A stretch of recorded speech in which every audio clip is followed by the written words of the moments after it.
here we are with Chris V, or Chris Bradbury, more formally, CEO of Summer.fi. Summer.fi, previously Oasis, is the sixth largest DeFi protocol with over $3 billion of assets logged. It provides ability to borrow and lend across multiple other DeFi protocols. So, super interesting conversation. And Chris has been in the trenches of DeFi for a while. So it will be great to, hear your thoughts about the space more broadly too. So Chris, it's great to have you on the Defiant Podcast. Welcome. Yeah, thank you. Thank you so much for having me. It's great to meet you. Let's get started with just like the very basics of Summer.fi. You can just give me a quick background on what it does. Yeah. So, I guess really the thing we're trying to do with Summer.fi more than anything else is just make it the best place for borrowing and earning in DeFi, really. So the DeFi aspect is obviously kind of really close to our heart ever since the kind of early days of when it used to be Oasis, when it used to be tied to Maker. But for us, it's all about kind of non-custodial and self-custody of assets and stuff, really, and giving utility to those. So, of course, like the thing that's associated with crypto for 99% of people out there is just trading, just buying and selling, and so on, which it kind of like really downplays everything that kind of crypto is about for us and stuff, really. So really, it's Summer now is really just that, trying to be that place for everyone, really, whether you're a kind of early user trying to get going in the kind of self-custody world, or the kind of more advanced user that has a kind of exact job that you want to get done, whether it's a long-term goal or short-term goal, and you want to do that without giving up custody. And for us, a lot of that is really through the idea of borrowing and lending and earning, basically. Various strategies on top of that, really to suit any sort of risk level that you have. We're not targeting day traders, really. So if you're looking kind of for those kind of like super like high frequency trades or something like that, or those charts that is like split on like 5-second intervals or whatever, like that isn't what we do. But we do try and add like a really nice user experience and a ton of added value, really, to the core underlying protocols.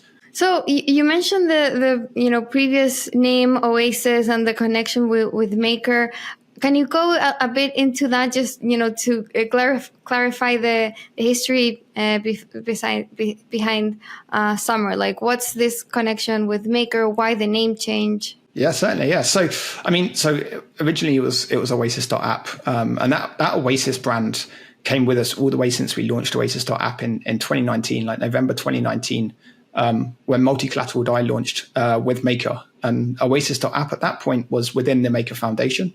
It was kind of the default front end from the Maker Foundation to access the Maker protocol, and it really was it was the very, very basic front end. So it effectively enabled you to do all of the things you could do on the Maker protocol from a kind of borrowing point of view. So it enabled you to lock supported collateral, enabled you to borrow tokens, and we tried to simplify the UX a little bit by joining some actions together where possible. But it was a very, very simple interface. Back then, it kind of, the very early days, it was kind of split between borrow, save, and trade. So you obviously had the borrow aspect, which is kind of the most popular aspect really now, really from Maker. But you also had the DSR, which was like super attractive. It is again now, but for 2 years it disappeared and so on. But it was super attractive when multi-collateral DAI first launched. It was like kind of the safest yield you could almost get, really. And we offered that through Oasis Save. And then we had Oasis Trade. And that was Oasis Trade was where the Oasis brand kind of really was born. Actually much, much earlier, I think back in early 2017, when kind of the original core Maker devs, they released their first on-chain DEX, kind of simple market originally, and it got rebranded Oasis DEX.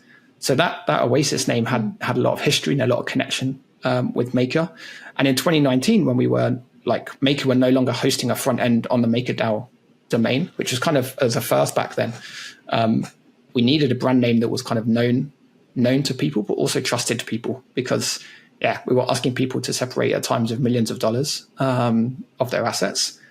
And if we suddenly just came out with a brand new name, then it wasn't it'd be difficult to trust that in some aspects. So this Oasis brand with all those early Maker users, and any user that had used Maker had pretty much used Oasis DEX at that point, because it was really the only place to trade DAI in the very early days. So once the single collateral DAI was launched in December 2017, like Oasis DEX was the trading avenue for it. Same with the MKR token, and so on. So anybody at that point that had used single collateral DAI pretty much had used Oasis DEX. So there was a real familiarity with it.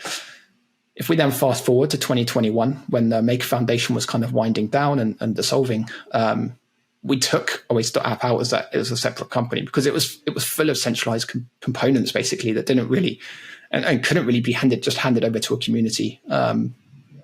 We'd added a lot of user experience things on top of it, and included like databases running behind the scenes and a lot of things that, again, needed something called like kind of contracts to be signed with certain people and so on. However, when we fast forward that to like summer of this year, but forward it to like middle of this year, that connection between Maker and Oasis was still really, really strong. And kind of our plan once we took it out into its own company in 2021 was really to take, at the time, Oasis to be kind of a DeFi application. So kind of it grew up being a Maker application and a front end to Maker, but really we wanted to now take it and kind of put on its like kind of full clothes in a way and send that out into the world almost like a grown up and say, hey, like let's go and like on board like the whole of like what we like to say like the trusted part of DeFi onto the app, and let all of the users that trusted Oasis app access the trusted side of DeFi, because there's a lot of DeFi that is still just if it's too good to be true, it normally is, right? So we kept it quite tight and quite curated, and so on. But we felt like the beginning of this year that the Oasis brand was kind of holding us back a little, and it was always you're the Maker, team or the Maker front end, and so on. And also for a reason that I've never been quite able to put my finger on, Oasis has just been this brand name that everyone just keeps starting to use in crypto. And I think at one point, like at the beginning of this year, we had about 6 or 7 projects that we knew about called Oasis. And I think it was at ETH Denver where we just endlessly got asked, which Oasis are you? And I think that was the light bulb moment, really. It's like, okay, it's time to change. I think 2022, we added the .app into the actual brand. So with the URL was always oasis.app, but it was like, we had to put that in the brand to distinguish who we were. But so we changed. We took that kind of fun, playful, but still serious name of Summer.fi, and hopefully playing on the idea of crypto summer as well. And so far it's I think actually it went smoother than maybe we expected internally. I think we had a lot of hesitation to start with about rebranding something that had so much kind of brand equity going in the history of it. But it's proved to be really good. And I know, particularly if you speak to kind of Maria in our team, she no longer gets asked which summer are you. So I think on that bit is probably the best successes we had. Super interesting. Okay, so I guess the main idea behind changing the brand was to become not a Maker front end, but a fully fledged independent DeFi application, which would become the best place to lend and borrow. Yeah, absolutely. Yeah, it's instead of a Maker front end, it was a DeFi front end, really, and adding all the bells and whistles into that you need as a user, because as a user you don't want to go to or have like 10 different tabs open to carry out like kind of like get one job done or so on, or check the market for like multiple different places or so on, or have to do 10 transactions in order just to get your position from like step A to step B. And that's what we're talking about when we use like kind of many protocol front ends, right? That it can be a lot of transactions, a lot of trades, a lot of swapping tokens and so on. And it doesn't need to be. And as new users, then we can't expect them to jump through kind of 10 hoops to do something that in a kind of centralized world, they would just do it at a click of a button. So getting now a bit deeper into how Summer works. So you talked about, putting all the trusted side of DeFi together. And I see that you are providing access to Maker and Aave. Spark as well at the moment. And then we had Arjuna as well for a short time in kind of July and August for their launch, the completely permissionless borrowing and lending protocol. but they had that kind of, they had like a small griefing vector in it. So that's relaunching, really, really soon. And we'll have full support for that again once it relaunches. Okay, and then how does Summer work? Is it how centralized is it? Because you're providing a connection to all these different DeFi applications as a front end, but also adding more actions to it. So if you can go through kind of the different layers and the degrees of control you as a team have. Yeah, so it's still entirely decentralized. So everything that you do on Summer, you don't have to go through the Summer UI in order to do. So if you want to interact through the contracts through Etherscan and so on, you can. Other front ends can support the contracts if they want to. There's absolutely nothing stopping any of that. The entire automation system that we have now is completely decentralized as well. So the centralized aspect really is kind of the added levels of the UI. We add onto it. We have databases like database tables that help control the views that you see. So for instance, if you're using a borrow vault or a multiply vault, they're exactly the same thing on chain. There's absolutely no difference with them on chain or anything like that. Like the Ethereum blockchain has no concept of what a borrow vault is or a multiply vault is. It is just a UI change really. And the idea of that is to say, if you're a borrow user, you have a different job to be done compared to, say, a multiply user. Like the data hierarchy, that the most critical information to you as a user when you're using it as a multiply vault is different than if you're using it as a borrow or debt position. So that's that bit there. So it's the centralization aspect really is only at the UI level. How we add our different actions onto it is through proxy contracts. So you may have noticed that when you're using Summer.fi, if you go to profiles like the bank or whatever, you'll notice that it shows up your like Aave v3 position, for example, like tied to your account, but the position is not actually in your wallet, but it's owned by a proxy account or a kind of a DPM, like a DeFi position manager account that we have that's entirely owned by your wallet. So you are still the only one that can touch or control that proxy contract, but it's that proxy contract that holds the underlying position, and there is just that entirely self-custody connection to the underlying position from your wallet. There is absolutely nothing we could do even if we wanted to. There is no technical way for us to do anything to that position without you signing the transactions for it. But that proxy layer enables us to add all of the additional actions that we want to do for you, or you want to do, like kind of through Summer.fi. So if you want to go from just ETH in your wallet to like a 3x ETH DAI or ETH USDC position, for example, on Aave v3, you can do that in just one transaction. Now, in reality, if you were to do that on the Aave front end, for example, it would probably take 7 to 8 transactions. So through that proxy, you can do one transaction where we utilize flash loans. We'll do swaps through 1inch. So we'll find the best market price for you on there, present that to you, including price impact and so on. So exactly what the price you're going to pay, plus the kind of the worst possible price you're going to pay as well, crucially. So if you've got slippage set at like 0.5% or even 0.1% or whatever, it will show you the kind of the worst possible state your vault can end in. So you know that if you sign this transaction, the kind of absolute worst state you're going to be in is this maybe like 78% loan to value, but hopefully it like completes at like 77%, for example. But that trade, it will use that flash loan or whatever, and it will perform the trade, it will perform the swaps, it will repay the flash loan, and it will put your vault into the exact end state that you want it in just a single transaction. And that's massively amplified, or like as a good example, when you look at maybe like the wrap staked ETH earn strategies we've got, which go up to about 9x, because that would be like many transactions. We all know the costs of mainnet as well, and what it costs sometimes to get in and out of positions. If you've got to do that 8 or 9 times, it can be kind of excruciating. And obviously some of the worst things with gas prices on Ethereum is that sometimes it might be cheap to get into a position, but the thing you can't control is the gas price when you want to get out as well.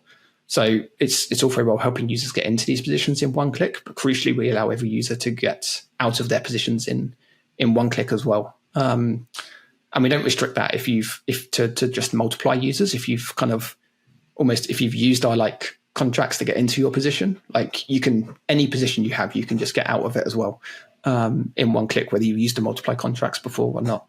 But your question on centralization, there's nothing centralized about the access to the positions and the access to the underlying protocols. It's really just the user interfaces and so on, and the kind of added value we put on the UX of accessing and seeing information really that's critical to you making the best decision possible. Got it. Okay, so the added value of using these different DeFi protocols via Summer is because you offer an additional layer of strategies that you allow you help the user perform with one transaction versus through the multiple transactions that would be required if they were accessing these underlying protocols, Maker, Aave, directly. Yeah, pretty much that is what we do. And then we have features on top of that as well, like the automation features as well. So through that proxy contract, you can add automation. So if you don't even have to be at your computer or at your wallet to perform actions at certain kind of trigger points on the things, whether that's market trigger points or whatever. So that's, again, where the kind of proxy and the layer of Summer.fi comes in. But again, there's no sacrifice of custodialness and stuff, things like that. And what are some of the most popular strategies? So at the moment, obviously, we are multiply, particularly when the markets are doing what they're doing at the moment. The multiply strategies are obviously pretty much the most popular, allowing people to kind of go long, go short if they want to, if they think the kind of that's the top there. But yeah, those one-click actions are very popular with users. Just to get in and out of positions quickly, and to reduce the mistakes. On the earn side, we've got that wrap staked ETH strategy, which particularly kind of throughout the second half of 2022 and like kind of summer of this year as well, when the markets kind of just got a bit stale and just kind of the crab markets and they just went sideways, it was the best strategy to almost be in. You're just accumulating ETH, you were outperforming just the standard staked ETH kind of positions or whatever, and you could do this for CB ETH, R ETH or whatever. So yeah, they proved and still do. Still are very, very popular with users. When the DSR went to 8% and even still at 5%, I think we were the first ones to support the SDAI USDC or SDAI stablecoin strategy, really, where you could ultimately go kind of almost 10x the SDAI rate, maybe paying somewhere between 3 and 4% as a borrow rate on the maybe the USDC to borrow, but then you were getting a big uptake on the kind of the arbitrage opportunity there as well. So where you were earning 8% maybe on the savings DAI, you were kind of like 8-9xing that kind of like 4 or 5% in the middle that was there. So that's still quite popular. I'd love for you to go through how these strategies work. Like, if you could break down the process, say, do like the step-by-step on how this, the SDAI USDC strategy works.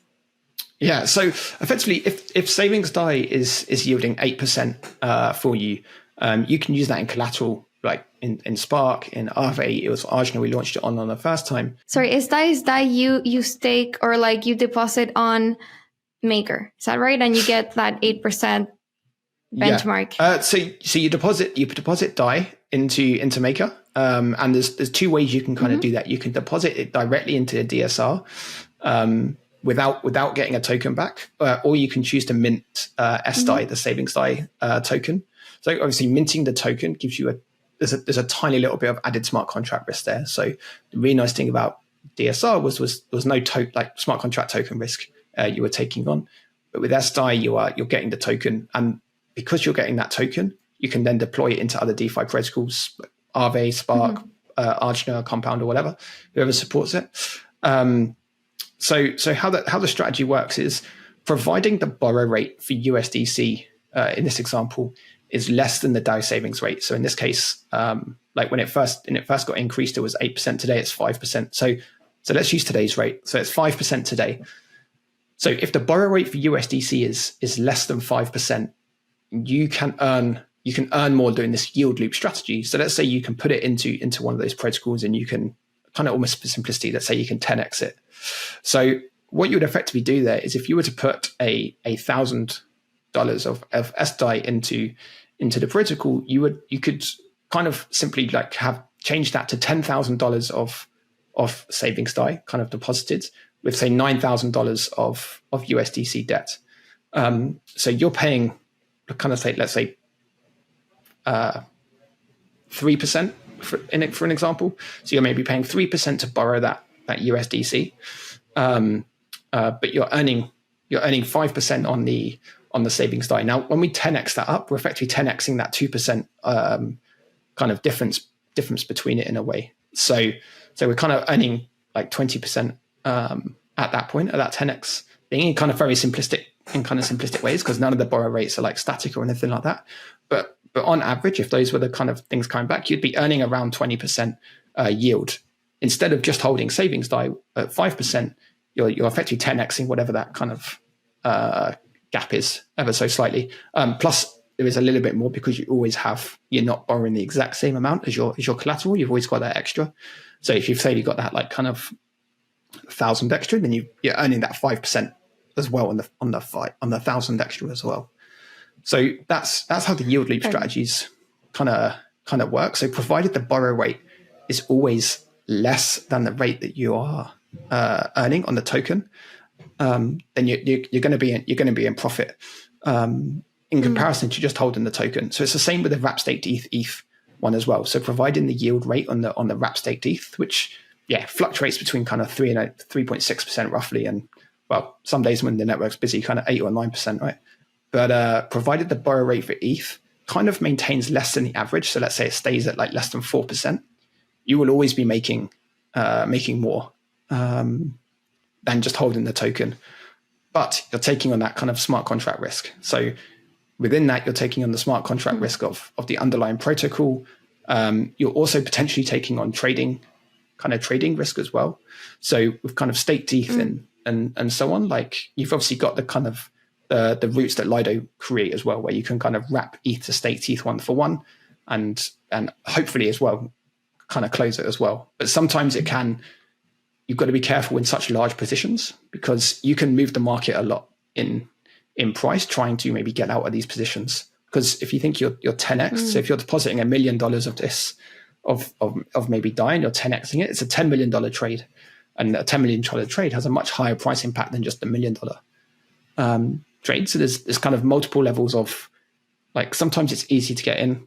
Like when you look at the kind of savings DAI and DAI USDC strategy, you've got the Maker PSM, the PEX stability module, which allows you to trade DAI USDC 1-for-1 at all times there's no curve or anything. It's just 1-to-1 at all times unless they add a fee.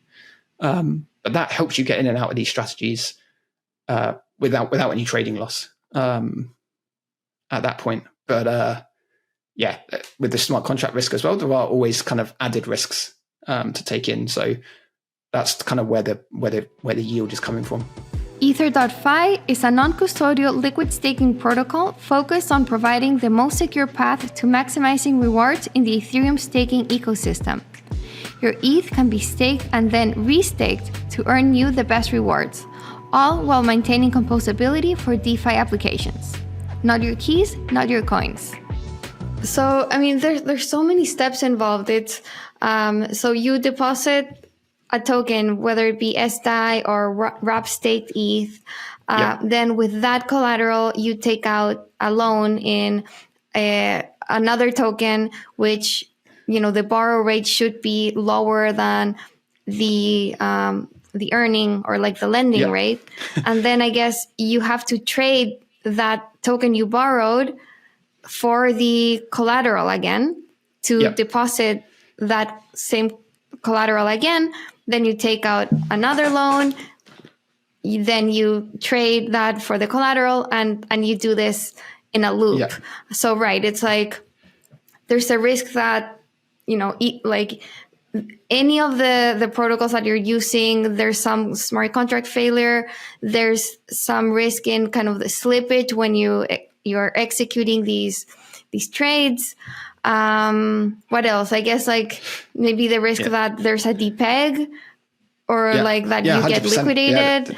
The depeg thing's a real risk. And that was amplified gosh, my mind's got a little bit blank, but was it March, April time? USDC depegged. Yeah, I think, yep. and a lot of these strategies, like on there, like we had another strategy that's kind of closed to new users now because Maker put their cap in, but it was one of a strategy called a G-Uni strategy, and it effectively allowed you to get 50x exposure to the DAI USDC pool on Uniswap V3. So it effectively allowed you that if you wanted to supply, say, $10,000 onto Uniswap V3 DAI USDC pool, it actually allowed you to effectively deposit $500,000 of liquidity to the pool. So if like you're in the pool and you just deposit it straight through Uniswap and you put $1,000 in, and I did it and I put $1,000 in, actually I'm putting $50,000 in, so I'm getting 50x the fee revenue that you are through this thing. And that strategy worked perfectly because of the PSM. There was this DAI USDC always 1-to-1 and stuff, except when the peg broke. And when the peg broke, for example, like we were like had a lot of users like contacting us and like even personally as well, because suddenly their UI was like, oh, you're minus like your $50,000 position you deposited, you're minus like $300,000 right now, because the peg you had DAI peg broke in that kind of that weekend, right? And even if the users wanted to close, they couldn't close because technically they couldn't repay the debt because the value that they had was just not enough to cover the debt, because the USDC now was less than the DAI. The PSM had basically frozen itself because it had been used so much, and we were in this crazy scenario basically where like it was kind of stuck because of that depeg and that depeg risk, basically. So that strategy there basically, it only works when DAI and USDC are 1-to-1. Basically, I think it's also clear, like we try and make that quite clear as well when people are going into it. But there are these assumptions that are there, but everything worked perfectly in that sense. Like the entire protocols, like there was no bad debt or anything anywhere. It was purely the market conditions, right? And as we all know, it then came back as soon as like the banks opened on Monday or whatever. It was all fine. But we did have like those moments. How much was liquidated from that? Do you remember? From those positions? How many users were? Mm-hmm. From those positions, nobody was liquidated, because the actual positions, according to Maker, were technically not underwater. So Maker prices DAI always at $1, and so on. So like Maker's inbuilt price on the protocol it assumes DAI is always $1. So at that point, and I believe actually at the time as well, maybe still is, I think the USDC Oracle also assumes USDC is also $1. So it's like, and liquidations are actually even turned off on that strategy. Kind of almost within the trust that like USDC is worth $1, at least back then. I'm actually not even sure like if they've updated that Oracle or not today, but yeah, nothing was liquidated. It was really just a kind of like nuance really of kind of what was going on in the market, and like theoretically, like if you were to try and close your position, you would take a huge loss because the value of DAI in USDC was just so far below the dollar peg, basically at the time. And the fact that DAI always like maintained about a price 2 cents higher than USDC, but the entire Uniswap pool was like 99.9% USDC. So you had to change all of that USDC to DAI in order to close your position. But because it was trading at 2 cents less, and it's 50x, it meant that you just couldn't get there basically. So nobody was liquidated, nobody lost money. But if you had tried to close that position, you would have lost money. At the time, yeah, because of the break-in price between USDC and DAI, if it would have even allowed you to close, I mean, we had a number of people that had put quite large deposits into it because at times that thing was yielding like 20 or 30% at times. I think the average is still maybe above 10% if you keep it open at the moment.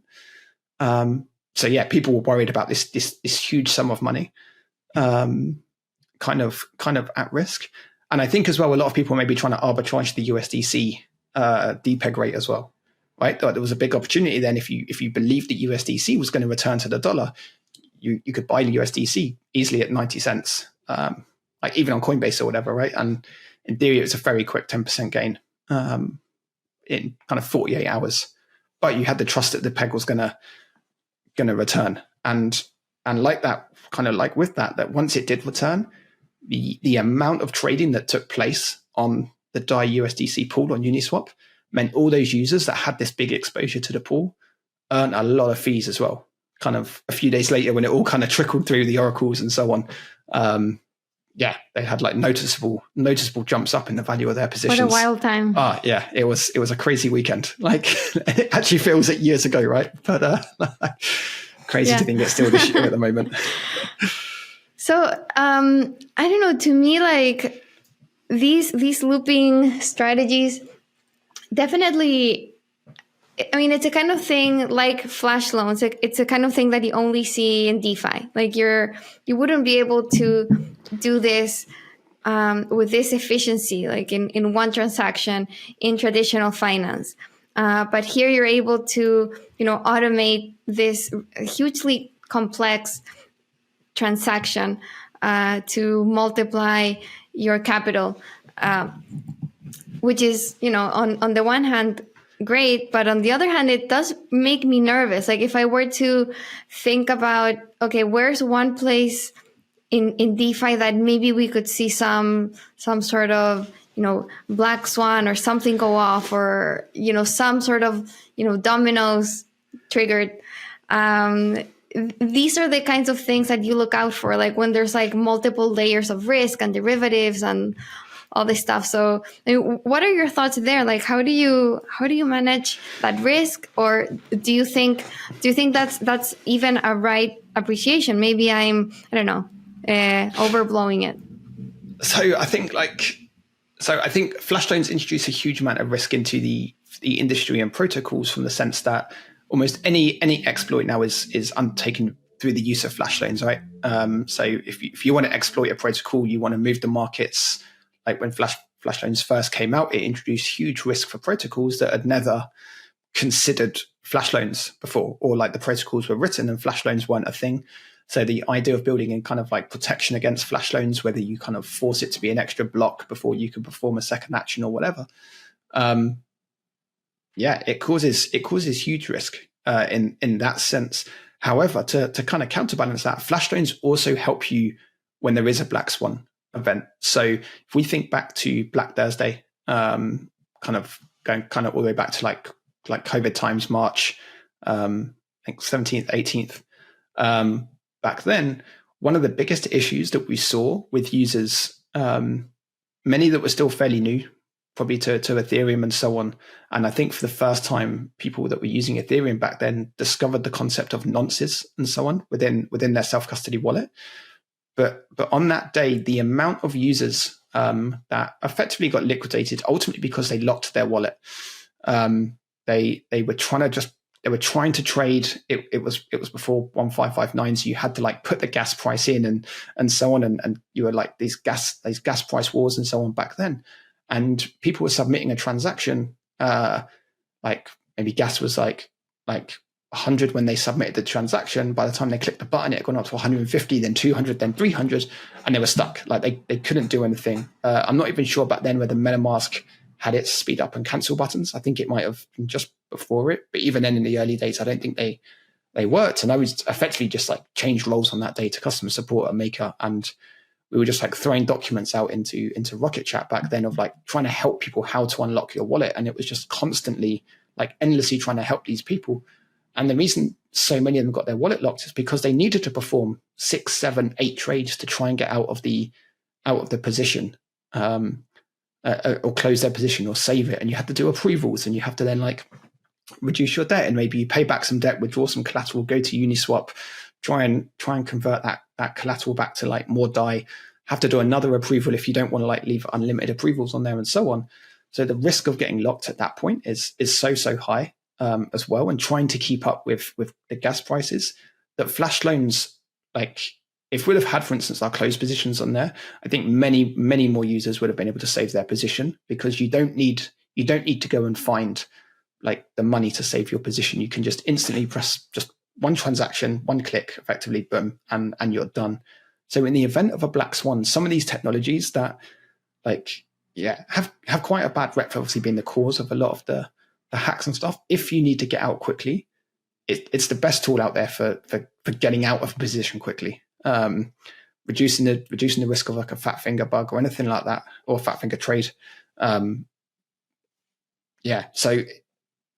it 100% can cause issues and so on. I'm not sure if it can cause many more issues than the hacks and exploits at the moment. I don't believe that there's flash loans in particular pose much of a risk, particularly now with the new protocols that everyone's so familiar with flash loans and so on. Like I think the early days of like the Uniswap oracles and stuff, if people relied on a single oracle on a single exchange, obviously they created huge amounts of problems and so on. But now, I think they can do some harm, but when the market's moving fast, they can be the most useful tool through apps, because as a user, it's very difficult to go and use a flash loan.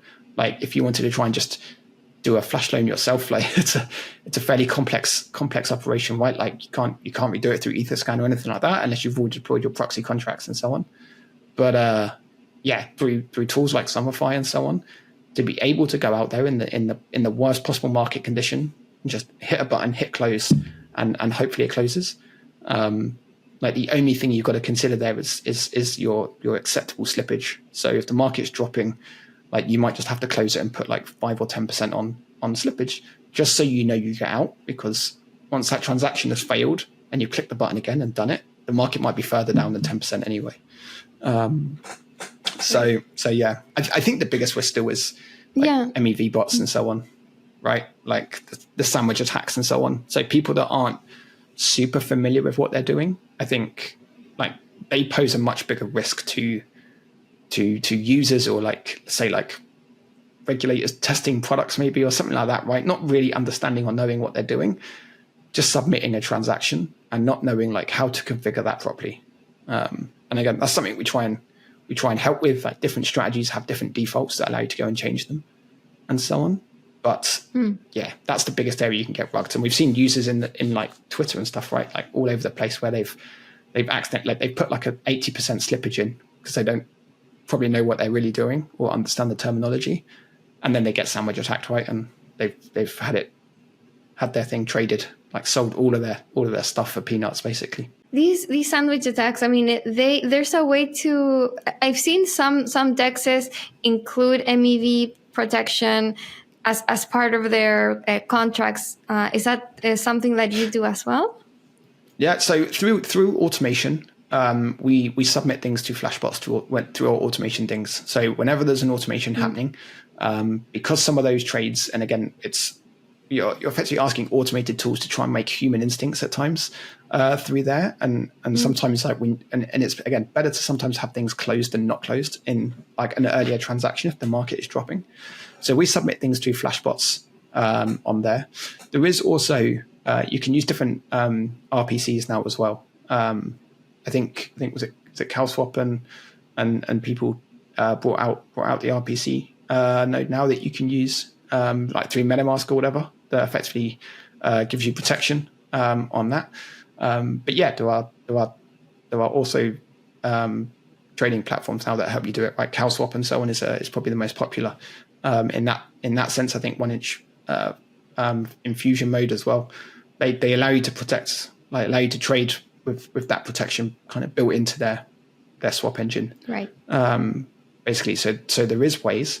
The difficulty for us is a lot of these protocols for doing our stuff with flash loans and so on is, like, if you take 1inch fusion mode, for example, it's not completed in a block. So you submit your transaction, you sign a message, and you sit and wait maybe like a minute or so for your trade to complete, which then breaks the composability of using flash loans and so on.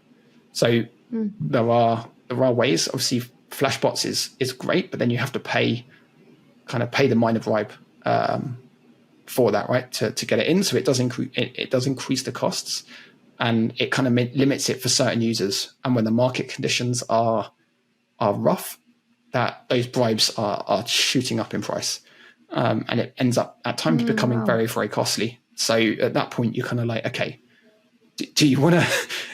Is it better to take the 0.5% full slippage in a sandwich attack, Like, because if you're not careful, the minor bribe to make sure your transaction is protected from slippage could be more than the value you're trying to protect in the first place. So again, there's a number of trade-offs that you've got to consider as a user to say, okay, what's like the best worst case scenario here in a way? Because sometimes if you just default to say, oh, I'll submit everything through Flashbots, if it's a small trade you're doing, the price of the bribe is just to get into the next block.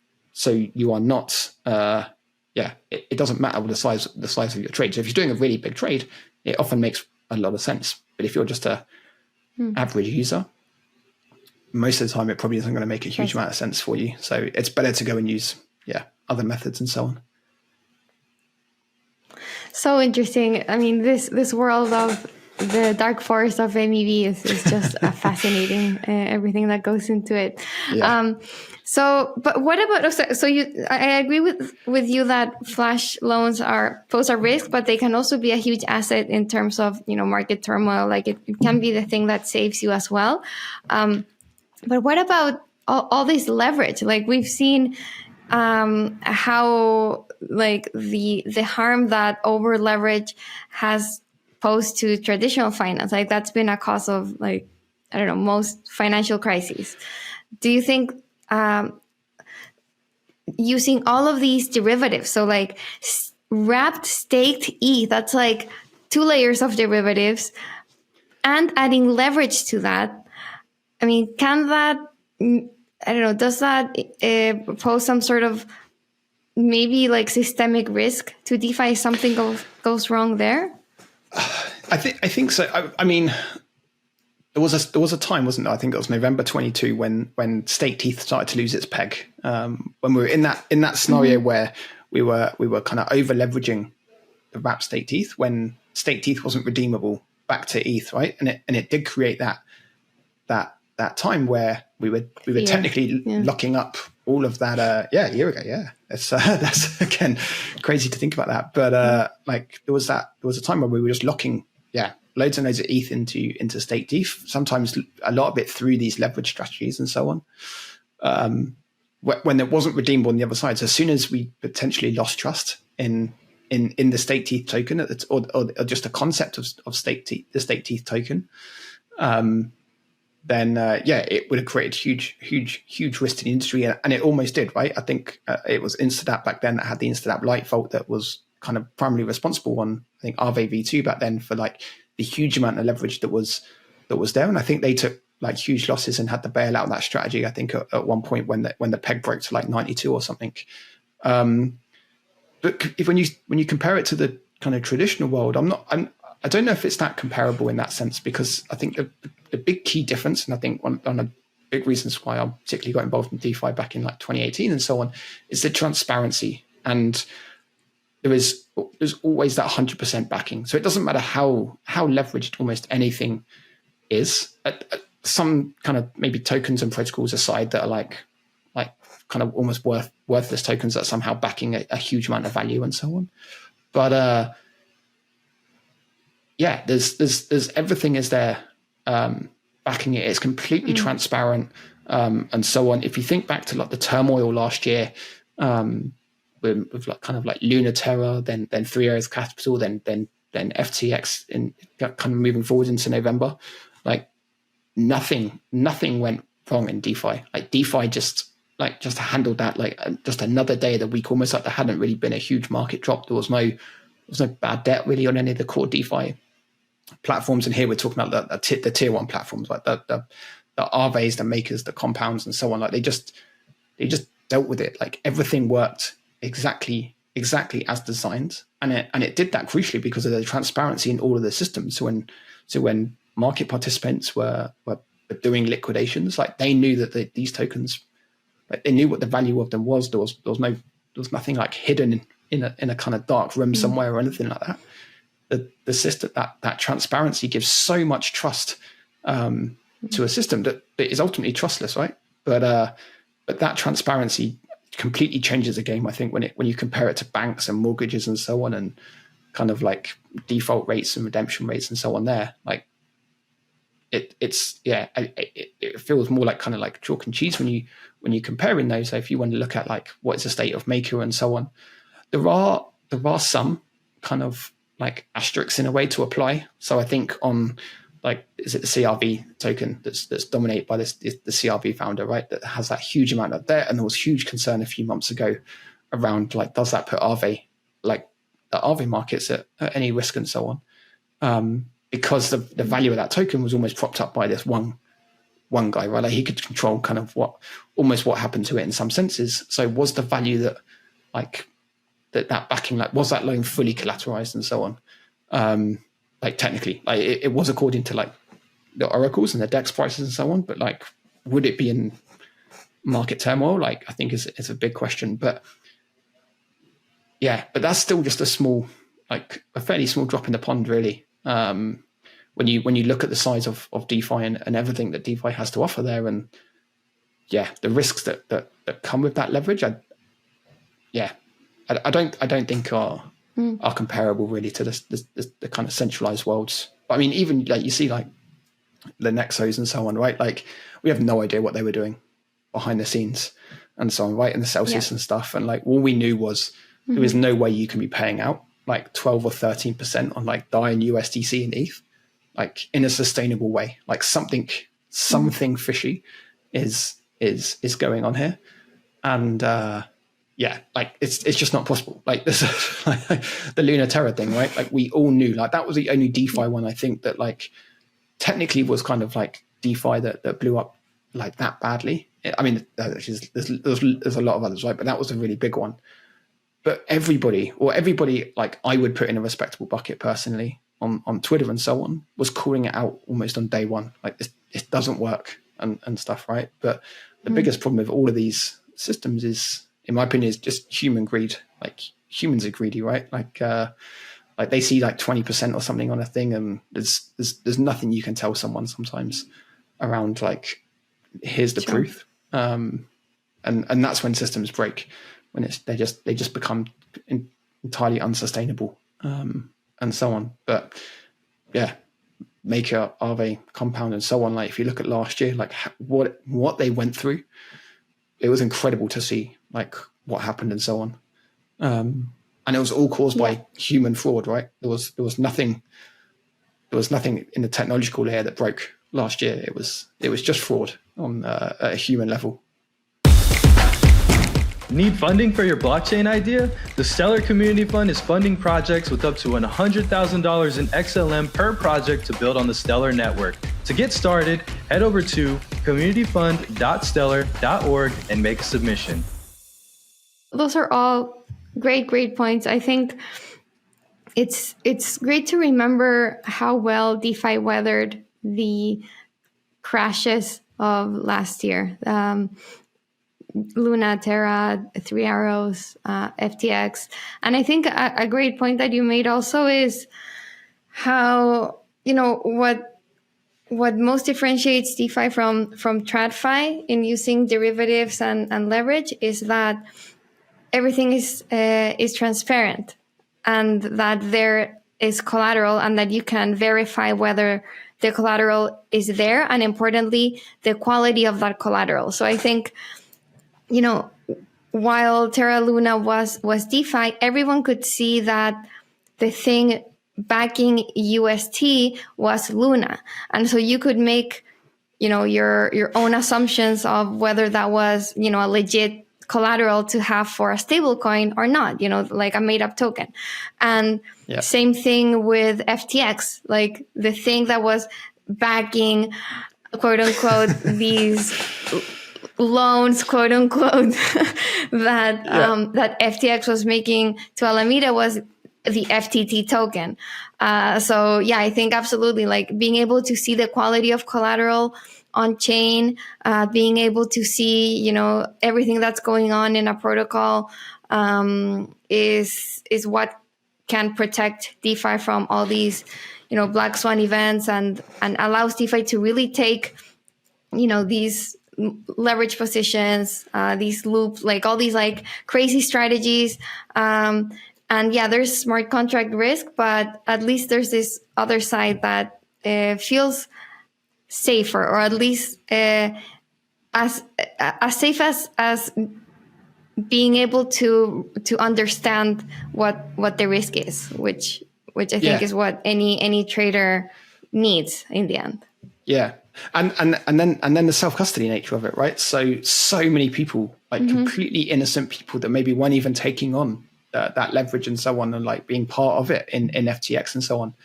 So many people have lost so much money because they weren't in control of their assets, right? That they gave that custody over to trust someone, to trust a team of humans to say, hey, please don't do something stupid with my money, and so on. And yeah, so like you said, there's smart contract risk and so on, but it is a safer system. It's more transparent, but crucially, again, like especially if you don't want to take that risk, when you have self-custody of it, even if you just keep it in your wallet, you know it's still going to be there like tomorrow. Like no matter what happens in the system, the value of it might have decreased by half. Like true, like there's nothing you can do about that, but you know it's still there.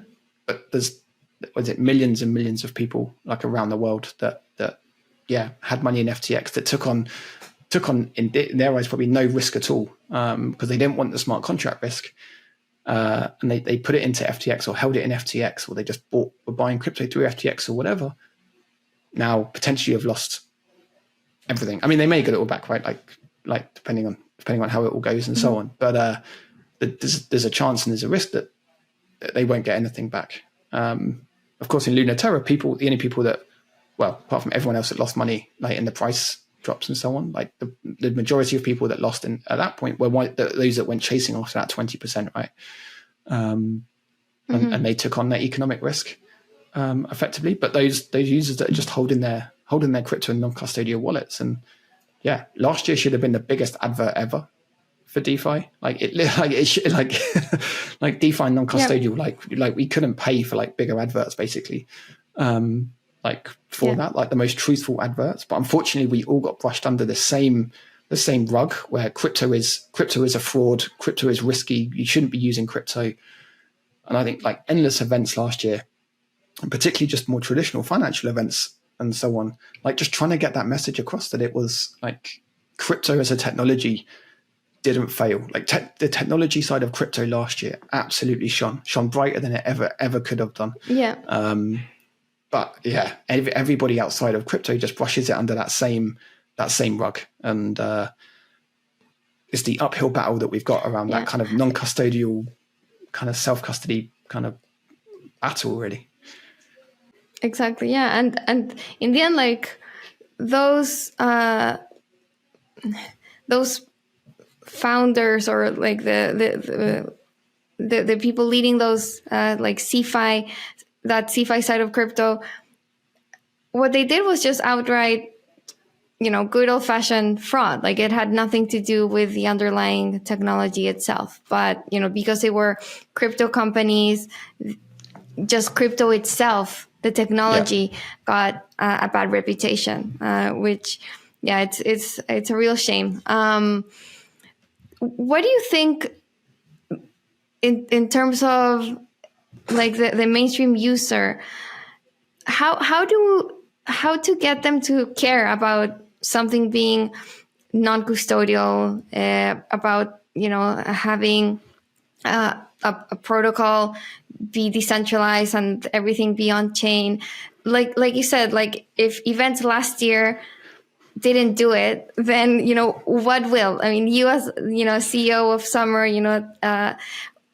How do you get just like the average mainstream user to care about all this stuff? Yeah, so I think we're a long way away yet before we can even try in that sense. I mean, I think the kind of strategy that we're all kind of following, really, which is like almost slowly onboarding people. Like I'm sure, like you do the same way. I'm sure, like we have to onboard people almost through centralized exchanges to start with, introduce them to crypto with us through like Coinbase or whatever, and then we slowly educate them. And almost handhold them into the kind of DeFi world at times. Obviously, during like the 2021 bull runs and so on, it was much easier when there was like almost huge money to be made in almost any token, and tokens that you could almost only buy on DEXs at the time. But that isn't the that can't be the long-term strategy. I think there's a number of things we've got to solve for first, like UX onboarding has got to be like one of the first ones, right? Like whether that's account abstraction or it's something else in the future, like ways of making like self-custody just work and behave like a centralized interface. Like until that happens, like we're never going to onboard like the next billion users or whatever, right? Like the technology, the user experience of crypto, of DeFi or whatever is not ready for the next billion users right now. I think we all want to try and keep advancing it. I think if you look back every 12 months, like it is taking huge strides every time. But we're still not there yet to like we'll just get like there isn't really customer support so much in DeFi, really, like the idea of like Discord servers and communities and so on. Like there is not the resources to onboard a billion people with the struggles that they have. So we just got to be, I think, head down, like focusing on the user experience. And I think ultimately to kind of asking ourselves, like challenging ourselves kind of every single time, really like, how can we make this experience better for like the average user or a new user? Like, what are they going to see? What are they going to experience? Like seed phrases are not it, right? Like, like we can never like really get people and ask people, like 1 billion people around the world in the next 12 months, for instance, to go and write down like 12 or 24 characters and store them in a safe or whatever, right? Like it's just not going to be possible.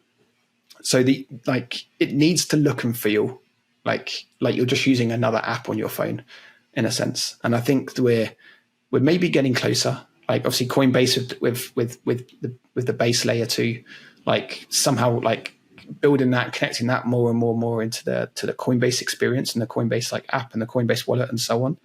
Like there's still obviously several different, like you've got to go from Coinbase app to Coinbase wallet and so on, and then onto the like change networks and so on. So there's still many hurdles to go.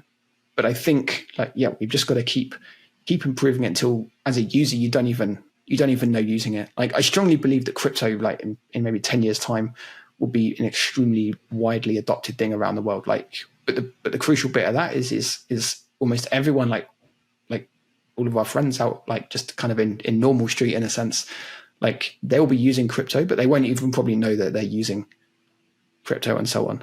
Now, hopefully that isn't just like banks and so on, of like they're kind of like central bank digital currencies and so on, and like in a completely controlled and centralized way. Hopefully it's in a kind of a decentralized way. And by then we've got kind of governments and regulators and stuff kind of like starting to learn a little bit more and understanding how it can protect users. Like examples of last week, for example, of how that can help and work. Specifically for Summer, what changes would you like to see in the user experience, or maybe what changes are coming up? Yeah, so I think, the wallet experience is a big one that's kind of outside our control. We kind of take a conscious decisions really to not focus on that. There's many teams and projects in the space doing like really great and awesome work, and they're the experts in that. From our point of view, it's really just constantly improving on the kind of the UI experience a lot of the time. Like I think that's the thing that helps people most. So we're working on our own onboarding improvements at the moment and how to kind of use different technologies to help people find the best position for them in a way, whether that's kind of like the risk reward factor or whatever. But from our point of view, it's just making DeFi as accessible as possible and kind of as feature rich as possible. But crucially for the features that users want to use. So kind of how we go about that as well is like we perform a ton of user interviews and so on. So we've got a dedicated UX researcher in the team, Jordan, who speaks with multiple users every single week. Sometimes not even users of Summer. So users through other surveys that we've done that are just like kind of DeFi surveys that they're willing to kind of participate in feedback sessions and so on. And sometimes the most important questions there is like why don't you use Summer? And sometimes we get some great insights from that. Occasionally it's like, what's Summer? Which is like hopefully something we'll solve for in the future. But those that have heard of Summer and know about Summer, there's normally some amazing reasons why they don't use Summer at the moment. And there are a lot of times the things that we need to solve for. But it can also be quite a challenge, I think, and a balance as well, because DeFi is still full of kind of crypto OGs, like particularly this year, like most of the people around, and if you like look at crypto Twitter and so on, like most of the people still around are people that was around in 2019 and 2020. Like these are people that are super familiar with crypto, know exactly what they're doing. And it can be quite easy through some of that feedback and so on to go and build a complex user interface that just speaks to these experienced users. So you can then imagine a new user coming in and being like, whoa, like what is like all of this terminology and so on. And we still struggle with that at sometimes, like the idea of like borrow costs and so on platforms like Aave, where you get paid a yield in to lend, and then like maybe the token you're lending is also earning a yield as well, but then there's a borrow rate, and depending on your LTV, like that changes, and even the terms like LTV and so on, like to the ordinary person in the street, like they don't think in LTVs and liquidation prices and things like that. So that's kind of big thing there. And then it's just about accessibility and ease of use at the kind of strategy level as well. So one thing that we're kind of looking into is how to make our earn strategies even easier to use. There, like internally, we kind of look at them and call them kind of sophisticated earn strategies at the moment, because you like we talked about earlier, like you've got those yield loops, you've got the flash loans, you've got the trading price, you've got the kind of peg risk and so on. How can we take a lot of that away and just create very, very simplified strategies that still earn a competitive yield and hopefully competitive to the kind of centralized rates you might earn in a bank account or something like that? How can you just kind of in one click deposit a USD stable coin and it just returns you a yield, and your only option is to either deposit more or withdraw it? Exactly how a basic savings account works. If you've got your savings mobile app or your bank account mobile app, and you can just put it into a savings pot, like we want to make kind of yield like that as simple, as easy as that, while never giving up kind of custody of your assets. So that's a big thing for us. And then also next year, it's like going to be a big year for us of just pushing much more automation features. So we've got our automation system that allows you to like set stop losses or auto buys or auto sells or take profits and so on.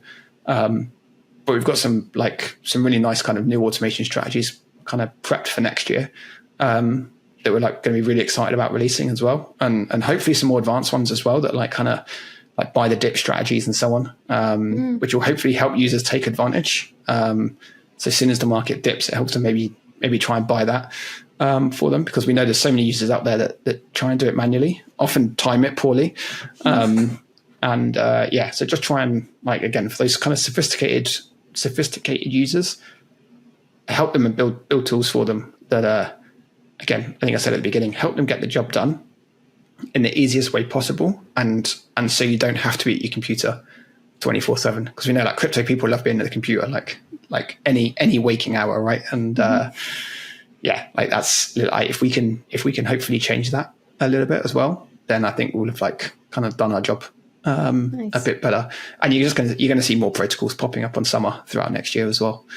So hopefully, by the end of next year, it'll be a fully fledged kind of like DeFi front end, basically. I think Summer, is one example of how DeFi is maturing beyond kind of these base infrastructure layers, providing more options, hopefully an easier UI. But there are others who do this as well. Thinking of DeFi Saver, Instant App are kind of in the same area.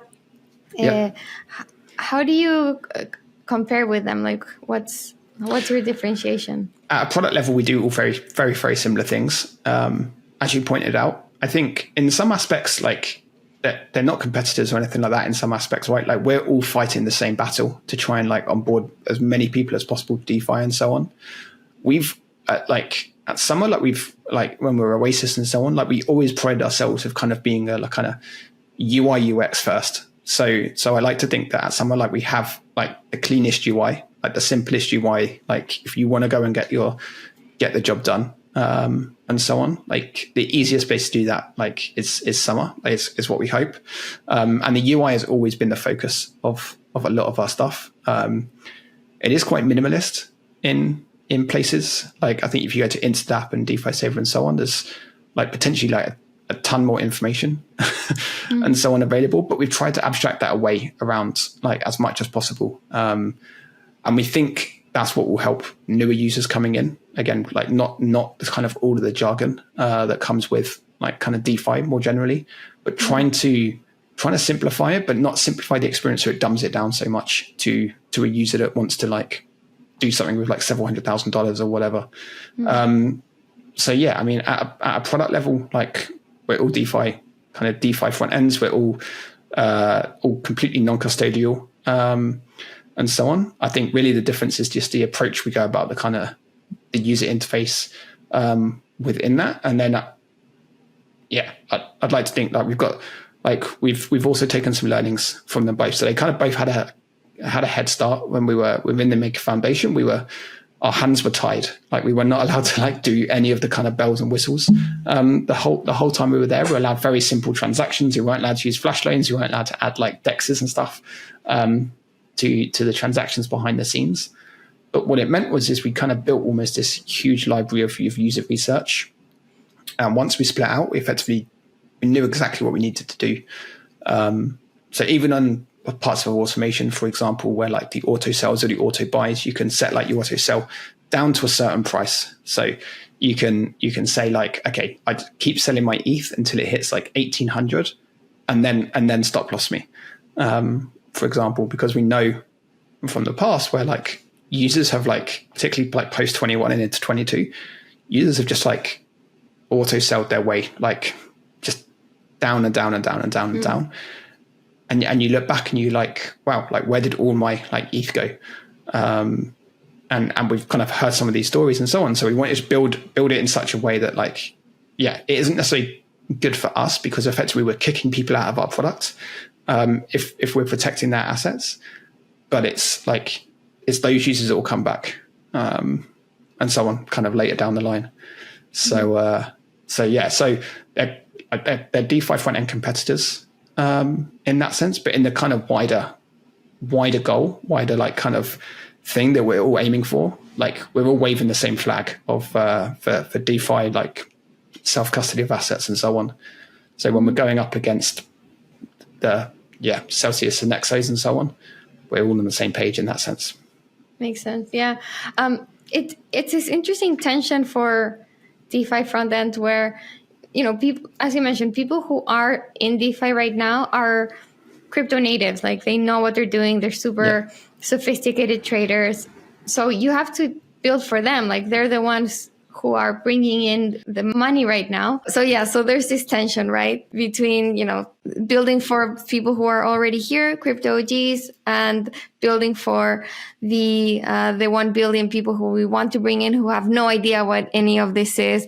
And you need to build a front end for both. So super complicated because you want to like do the one click, deposit USDC, get yield, but at the same time, you need to tell the user what they're getting into. So at some point you need to kind of explain like all the complexities of it. It's a tough job. Yeah, but there's also a lot of similarities between the users in that sense, right? Like, so the sophisticated user doesn't want to see, for instance, sometimes all of the, like they know what they're doing, like you said, so they don't need to see or want to see like a screen full of information at all times. They want to see the critical information that's really important to them. And the new user doesn't want to be overloaded with information. So when it comes to like kind of design templates and layouts and so on, they're not hugely different in that sense. But the different products that you are targeting the different users to. So like the kind of newer users are probably not the ones that are going to be doing the self-managed like yield loop strategies necessarily. But that new user might want to just come in and just deposit their USDC and earn 5 or 6%. And roughly know maybe where it's going, but crucially, they just want to know that the product is trusted, and it's a trusted place, and hopefully they've been referred by somebody else that they trust, and so on. And that's where we can like kind of get to, and so on. So it's all about kind of information hierarchy, and how much you want to present that on screen, and how much you want to make accessible, but doesn't need to be there at all times, if that makes sense. This wouldn't be a DeFi show if I didn't ask you about a token. Is that in the works? There's nothing planned right now, but Okay, it seems like there was some sort of potential in the future, but we'll leave it there. Yeah, I mean, we'd never say never, but yeah, at the moment, I think the crucialness about it is if we can find something where there's utility in it, then yeah. I mean, I think we stand out near the top of a lot of those charts, right? As one of the only ones without. So yeah, there's got to be like, I think if we wanted to do it, then we'd want to do it properly. Okay, and then for thinking about the long term for Summer, where would you want it to be, or like what would you want it to look like, say in 10 years? Yeah, I mean, from our point of view, I think it'd almost be the dominant front end to access DeFi from. So if users are coming in, if people are coming into DeFi, then for us, like we've done our job. If people are like just come into Summer to do it, or 1 in every 2, for example, just come to Summer to access DeFi. So you don't think about going to a protocol front end you might know about one of the protocols we support, whether it's still Aave Maker and so on. But you know that if you want to access DeFi, if you want the best experience of accessing DeFi, or just the best experience, hopefully in 10 years' time, of being accessing finance and so on, then you will come to Summer. I mean, I'm pretty sure in 10 years' time we won't be calling it DeFi. If we are still calling it DeFi, then it's nowhere near grown as much as any of us hoped it would, right? By then it should just be finance in 10 years' time. So yeah, kind of, if anything, probably just look like a glorified kind of like trading and savings account. So if everything goes right, then Summer becomes the front end for finance. Hopefully, yeah, like front end for like effectively, yeah, borrowing, multiplying, and earning. So I think in 10 years' time, the dominant side of it for like those billion users is going to be on the earn side. Like I think you're still going to have like your small, probably like 2 to 5% of users with a lot of wealth that are doing a lot of big trading and doing complex strategies and so on. And ultimately, it's going to be the billion people earning a yield from supply and liquidity that runs that new modern financial system, and so on. But yeah, how that looks, if it's still Ethereum, we're on whatever layer we're on by then, and so on. Like, yeah, who knows? Hopefully we're not all on centralized blockchains run by our own country and our own governments and so on, and we can't interact between cross borders and stuff like we do today. So yeah, hopefully it's still completely like that doesn't know anything about borders and so on. But exactly, yeah. I mean, hopefully some of the properties that we talked about that make DeFi so much better end up winning out, and yeah, it's DeFi ends up taking over finance. Yeah. There are many forces that are going to try and stop that happening, though, right? That's the big battle, and even a 10-year time frame is fairly small. I think even if you look back, I think at the internet from kind of 2000 to 2010, like the advancement it made then from 2010 to 2020 was like such a huge step change. Yeah, so that's true. Yeah, if we can all still be here in 10 years' time, kind of still battling, then it's the next 10 years that's going to be the most fascinating. Yeah, effectively almost then in 20 years' time, kind of seeing what the AI revolution is in 20 years' time that we have today for like crypto, basically. For the very short term, hopefully, this bull market, we'll see some of that progress in terms of UI and hopefully at least a part of that new billion users, we get a piece of that, and some of them absolutely stick around. Yeah. I'm fascinated that we're already into that moment of like calling it a bull market. Yeah, I mean, it's knocking on wood. I don't want to jinx it. But yeah, I think when we look back and so on, hopefully, I think this whole year it doesn't feel like it, but the whole year's been like fairly positive. I think we're almost like 100% up almost since Christmas on ETH and so on. But yeah, hopefully we can be there. Like I've already had a handful of like kind of non-crypto friends like telling me that they're back in profit and so on. That's it. Recently, which kind of almost feels like the top again. But yeah, like hopefully like it's like it can get out there. We had the main news here this morning talking about Bitcoin hitting 40K again. So yeah, suddenly it's like it's the cool kid in town again, and hopefully it can stay that way for a little longer. Yeah, exactly. All right, Chris, thank you so much for your time. It's been really a pleasure chatting. So great to hear your thoughts about DeFi broadly, about Summer. And yeah, we'll definitely, keep following along your journey. And yeah, hope to have you back on the show sometime. Yeah, Camila, thank you so much. I really appreciate it. I had a great time.